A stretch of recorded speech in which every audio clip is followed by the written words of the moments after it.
Hey everyone, welcome back to the channel for another video, the weekly Patriots review and preview, plus fantasy football waiver wire and positional rankings.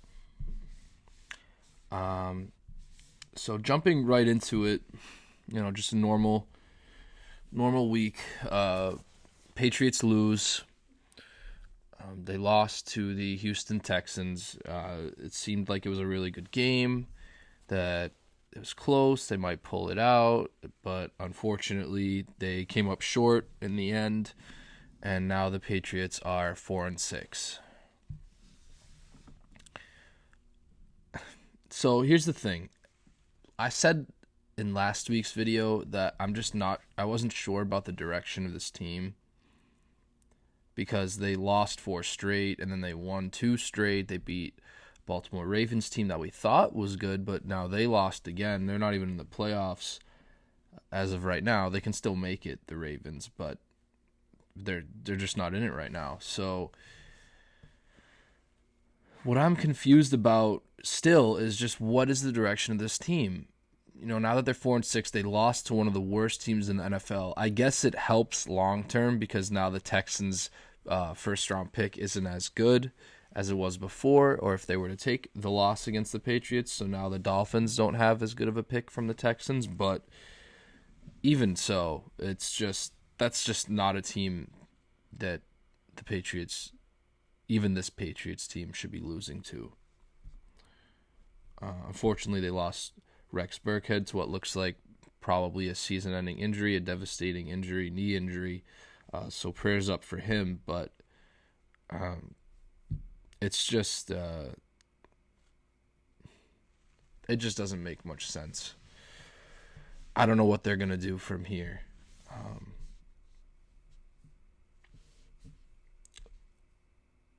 Yeah, losing to a team like the Texans is just unacceptable, especially when you are trying to make a playoff push. I think that pretty much sealed the Patriots not making the playoffs. The Titans won, the Colts won, the Raiders lost, and the Ravens lost, but whatever. The Browns won, so if anything, that just made it a lot more difficult at the top of the wild card standings for the Patriots to have any wiggle room to get in there, and they're still behind the Dolphins. Don't even think that team's gonna let up anytime soon. They got the Jets coming up. They got I don't know. I think they have the Broncos, or they just played the Broncos, and they lost somehow, like the Patriots did. But they got the Jets coming up. Their schedule isn't exactly the worst. They still have the Bengals now. Joe Burrow's out. The Patriots play that one more time, but it doesn't look good, and I don't really know where to go from here with the Patriots. It just doesn't make much sense. Nothing really makes much sense. But looking forward to the next game. Doesn't get any easier. It's the Arizona Cardinals. They've been one of the better offensive teams in the league, as you Kyler Murray fantasy football owners know, and as Nora puts her input into the video, they're a really good team, the Cardinals. Their defense might not be that great, but their offense is explosive. They're not exactly a game-managing team. They won't keep you off the field. They won't keep your offense off the field. It seems like they're either scoring or having 3 and outs and resulting in a punt, maybe a field goal. But it's one of those offenses where they just don't really take up too much of the clock. It seems like so. They won't drive your defense down the field very often. It's usually big plays, big runs, big passes, throws, catches, however you want to put it. So, it doesn't make it any easier.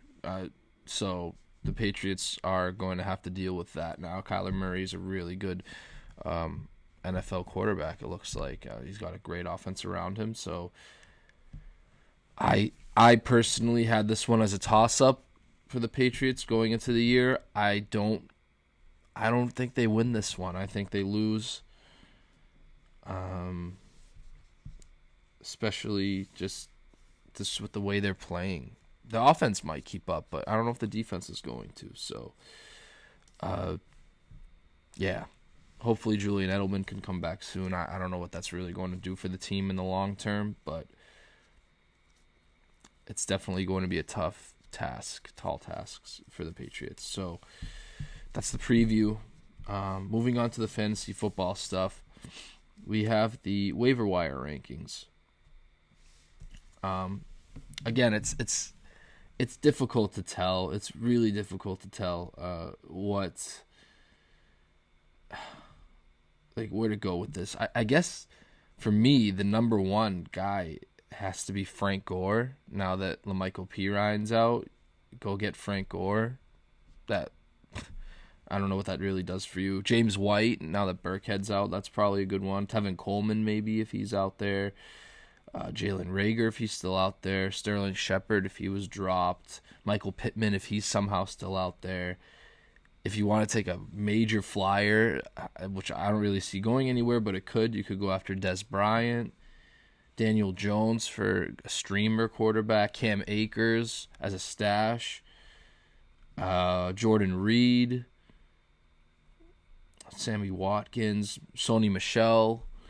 Josh Reynolds. Keelan Cole. Andy Dalton. Tony Pollard. Nelson Aguilar.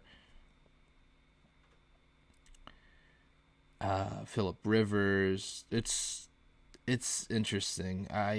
Kiki Kuti. He might be back on the radar with the injuries to the Texans receivers. Russell Gage, Damiere Byrd. It's just not pretty. Rashard Perriman. I think I might have said Dalton Schultz. Deebo Samuel might be out there in some less competitive leagues. I wouldn't be surprised if someone didn't want to hang on to him. He could still be sticking around, but I doubt it. But yeah, so that's the weekly waiver wire rankings. But now we're going to move on to the weekly rankings, and that'll be a wrap with the video. I got to go. So I'm going to try to do this as quickly as I can and as neatly as I can. Number one, we have Russell Wilson against the Eagles. This is for the quarterbacks, obviously. Number two, Pat Mahomes against the Bucks. Number three, Kyler Murray against the Patriots. Number four, Deshaun Watson against the Lions. Number five, Josh Allen against the Chargers. Number six, Justin Herbert against the Bills. Number seven, Tom Brady against the Chiefs. Number eight, we have Cam Newton against the Cardinals. Number 9, Derek Carr against the Falcons. And number 10, I got Aaron Rodgers against the Bears. That's right. Lamar Jackson is not in the top 10 this week. Sorry. Moving on to running backs. Number 1, Dalvin Cook against the Panthers. Number 2, Derrick Henry against the Colts. Number 3, Nick Chubb against the Jaguars. Number 4, Aaron Jones against the Bears. Number 5, James Robinson against the Browns. Number 6, Josh Jacobs against the Falcons. Number 7, Alvin Kamara against the Broncos. Number 8, I have Miles Sanders against the Seahawks. Number 9, Ezekiel Elliott against the Washington football team. And number 10, I have Mike Davis against the Vikings. Moving on to receivers.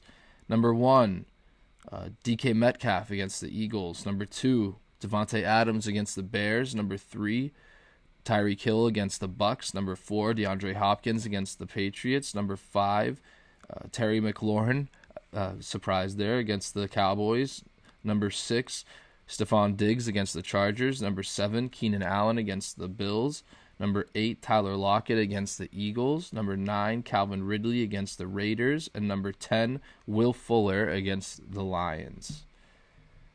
All right, moving on to tight end. Number 1, Travis Kelce against the Bucks. Number 2, Darren Waller against the Falcons. Number 3, Mark Andrews against the Steelers.